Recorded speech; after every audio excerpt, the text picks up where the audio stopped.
High above the modern city, the Acropolis of Athens stands as a monument to a golden age. Its temples are symbols of democracy, philosophy, and art that shaped our world. But this famous hill holds a much older and darker secret. Hidden in plain sight, at the very base of these classical structures are the remains of a different wall. A wall built not of elegant marble, but of colossal, rough-hewn stones. These are the bones of another city, a lost fortress ruled by warrior kings in an age of bronze and heroes. This was the first Athens. It was one of the greatest powers of its time, yet its story has been almost completely forgotten. So what happened to this mighty city, and how did it survive the end of its world? Before the age of philosophers and playwrights, Greece was a land of citadels. This was a Mycenaean world, a time we now call the Age of Heroes. For nearly 500 years, from about 1600 BC, powerful kingdoms ruled from high fortified palaces. You may know their names from legend. There was Mycenae, the city the poet Homer called rich in gold, ruled by the legendary king Agamemnon. There was Pylos, with its great palace and busy scribes, and Thebes, a kingdom steeped in myth. These were not simple towns, they were the centers of complex states with kings, armies, and vast bureaucracies that tracked every jar of oil and every bronze spearhead on clay tablets written in a script called Linear B. They traded across the seas, from Egypt to Italy, in a vibrant, interconnected world. And in this world of giants, Athens was a major power. The heart of this first Athens was the Acropolis, but it looked nothing like it does today. It was a fortress, one of the most formidable in all of Greece. Around the entire edge of the rocky hill, its rulers built a massive defensive wall in the 13th century BC. It was so huge that Greeks 1,000 years later could not believe it was built by humans. They said it must have been the work of the Cyclopean, mythical one-eyed giants with superhuman strength. And you can see why. The walls were up to 10 meters high and 6 meters thick, a solid barrier of enormous limestone boulders fitted together without mortar. This was not just a wall to keep people out. It was a declaration of power, a symbol of the king's ability to command thousands of workers and move mountains. It was designed to be unbreakable. Inside these giant walls stood the royal palace. We cannot see it today because thousands of years later, the builders of the Parthenon cleared the hilltop, sweeping away almost every trace of the Mycenaean world to make way for their own masterpiece. But we know what it would have been like from other sites. At its center would have been the Megaron, the great throne room. Here, a massive circular hearth would have warmed a hall where the king, called the Wanax, held court and made decisions that affected all the lands of Attica. Surrounding the Megaron were rooms for priests, scribes, and officials. They were workshops for crafting weapons and jewelry, and storerooms filled with goods from all over the kingdom. Deep in these archives, scribes would have kept records on hundreds of clay tablets, but unlike at Pylos or Thebes, not a single one of these tablets has ever been found at Athens. The city's later glory buried the secrets of its first chapter. The very success of the Athens we know erased the memory of the Athens that came before. But the greatest test for this fortress kingdom was still to come. It would face a catastrophe that would burn its rivals to the ground and plunge the entire world into darkness. For centuries, the Bronze Age world had flourished. A complex network of trade connected the Mycenaean kingdoms of Greece with the Hittite Empire in Anatolia and the powerful pharaohs of Egypt. Tin from the far west and copper from Cyprus moved in ships across the sea to be forged into the bronze that gave the age its name.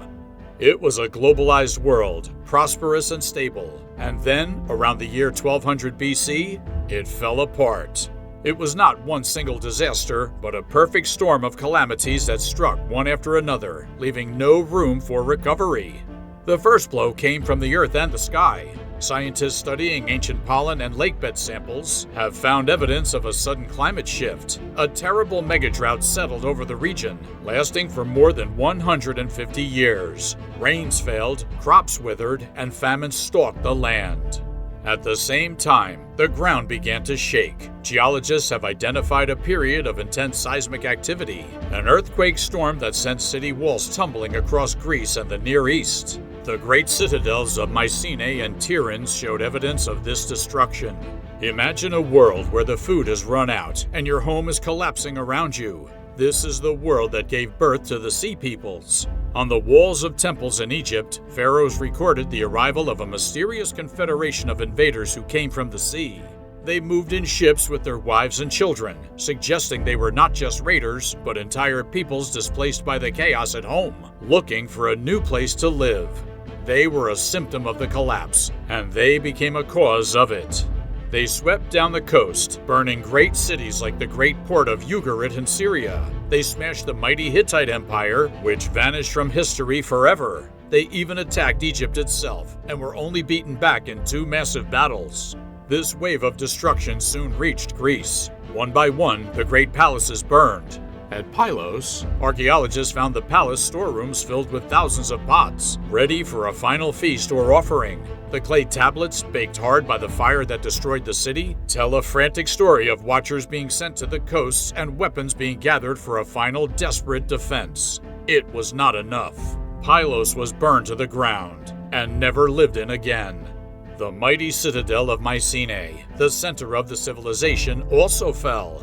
All across Greece, the lights went out. The complex world of kings, scribes, and international trade simply ceased to exist. The system itself had collapsed, but as the smoke cleared, it became apparent that one great fortress had weathered the storm. The Mycenaean world was in ruins. The great kingdoms were gone, their palaces were smoking rubble, and their people were scattered. But in the land of Attica, the Cyclopean walls of Athens still stood. The first Athens was not destroyed, it survived. In a world on fire, how did this one city hold out when all others fell? The answer lies deep inside the rock of the Acropolis itself. While the massive Cyclopean walls were its first line of defense, Athens' rulers had prepared for the ultimate threat, a long siege. They knew that an army and a city needs water. Sometime before the collapse, they engineered an incredible secret weapon.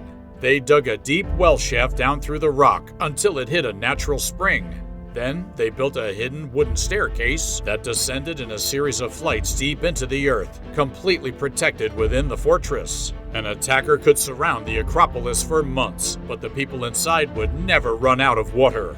This single piece of clever engineering may have been the key to their survival, but there was another reason Athens survived. It may have been that it was simply not the most tempting prize. While Athens was a strong regional power, it was not as fantastically rich as Mycenae, nor was it a central hub of trade like Pylos. The land of Attica was rockier and poorer than the fertile plains, where other kingdoms grew wealthy. For hungry invaders or desperate refugees sweeping through Greece, there were easier and richer targets to attack first. Athens was strong enough to make an attack very costly, but perhaps not wealthy enough to make it worthwhile. This reveals a crucial choice made by the city's early rulers. While the kings of Pylos built a magnificent, unfortified palace focused on administration and wealth, the kings of Athens invested in defense. They chose a strategy of resilience. They built their fortress to last, securing its walls and its water supply against the worst possible future. They chose survival over splendor. And in the brutal world of the Bronze Age collapse, that choice made all the difference. Their foresight saved their city, and in doing so, it changed the course of history. The collapse was complete. The centuries that followed are known as the Dark Ages, and for a good reason. The population of Greece may have dropped by much as 90%. Grand palaces were replaced by simple mud brick huts. The intricate art of the Mycenaeans was never forgotten, replaced by simple geometric patterns on pottery. Most importantly, the skill of writing, the linear B script, was lost completely. For 400 years, Greece was a land without written records. The memory of the great kings and the age of heroes faded into legend. In this dark and shattered world, Athens became a beacon. As the only major Mycenaean center that had not been destroyed, it became a city of refugees. People fleeing the burning palaces of the Peloponnese flocked to the safety of its unbreached walls. The ancient Greek historian Thucydides, writing centuries later, remembered this tradition.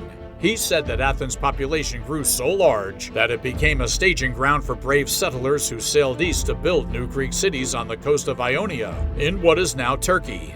Archaeology confirms this story of survival. While almost every other major site in Greece was violently destroyed or abandoned, Athens shows an unbroken thread of life. In the ancient cemetery known as the Keramikos, just outside the city gates, graves from the Mycenaean period, the Dark Ages, and later Archaic period are found one on top of the other. The city was never abandoned. Life became poorer and more isolated, but it went on. The culture changed, but the people remained. This continuous history is what truly separates Athens from every other city in Greece. Its survival was its superpower. The memory of enduring the Great Collapse, of being the last bastion of the Old World, and the protector of its survivors became the core of the city's identity.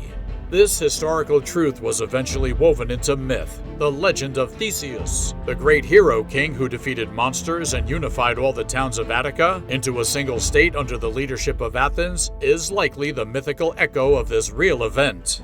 The first Athens did not vanish. It endured the end of the world, and in doing so, it became the seed from which a new world would grow. Its real survival gave birth to its legendary past, and laid the foundation for the classical city that would one day change everything. If you want to uncover more lost stories from the ancient world, make sure to like this video, subscribe to the channel, and hit the notification bell so you never miss an update. Oh, and let us know in the comments which civilization you want us to explore next. Thanks for watching, and we'll catch you in the next adventure.